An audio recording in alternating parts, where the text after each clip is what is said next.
Alright, welcome back to Soul Forge. Today we're going to be making a piece for our yellow spear.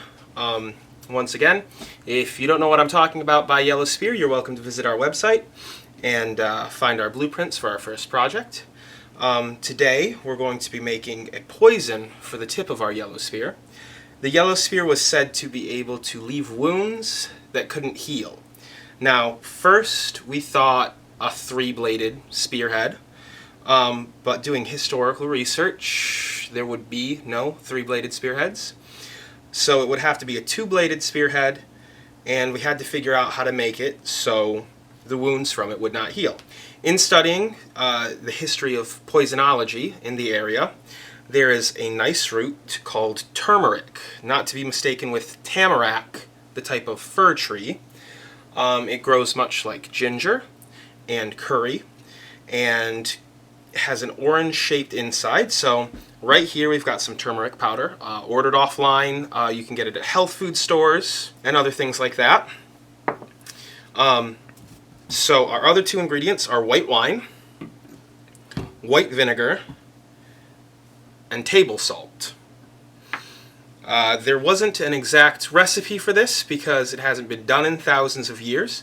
But according to historians and a couple people I know that I've talked to, this would probably be the one most realistic and scientific option for making wounds that don't heal. So we're going to add what looks to be 10% of our total turmeric. We're going to add 10% of what we've got in turmeric and salt. We want this to be thick to stick onto the outside of a spear. So we're not going to add too much wine, and probably about the same amount of white vinegar. Now, always add less. You can add more later if it's not thick enough, but you can't take any of the liquid out if it's too thin. We're going to take our handy-dandy stirring utensil, and we're going to mix this up and see what consistency we get. This is definitely more of a dough, so we probably will have to add some more.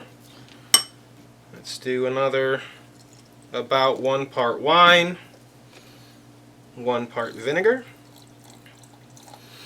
Now, for a little science and chemistry behind this, as you may know, wine is very much attracted to red blood cells, and so is salt.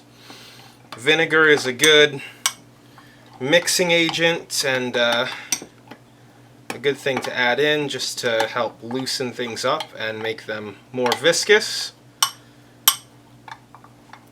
So the base traits of turmeric is thinning blood, and that's how this concoction should work. Once this is added to a wound, it should be able to absorb and dissolve into the bloodstream around the wound. And if it's made thick enough, which this looks like a nice thick but yet easily spreadable consistency, about the consistency of mustard, should be able to stick to the tip of our spear pretty well. We're probably going to make small slots into the blade of the spear so this can kind of sit in it better, but when applied to an open wound, this should be able to stop the blood from clotting. And back a long time ago, when this spear would have been around, during the Ulster cycle in Ireland, there probably wouldn't have been too many doctors that knew how to solve this. So as a fun little thing, we're going to take some basic yellow mustard, add our turmeric paste, give it a good stir, and eat it with some rice chips.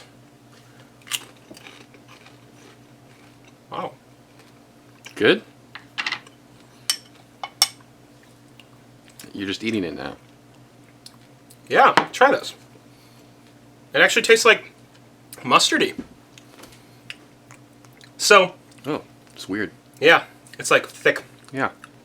Got like a, I don't know, it kind of tastes like cinnamon, like raw cinnamon. It's different. Yeah.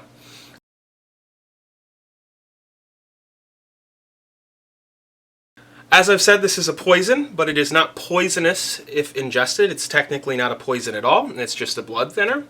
It's actually very good for you, helps with heart disease and blood clots if ingested, and can be added to vitamin smoothies and such. But when mixed up with some wine, salt, and vinegar, it should be able to keep blood flowing so people can't heal. Thank you for tuning in to Soul Forge again. Please like and subscribe, and I hope you stick around to see what we do with this on our spear.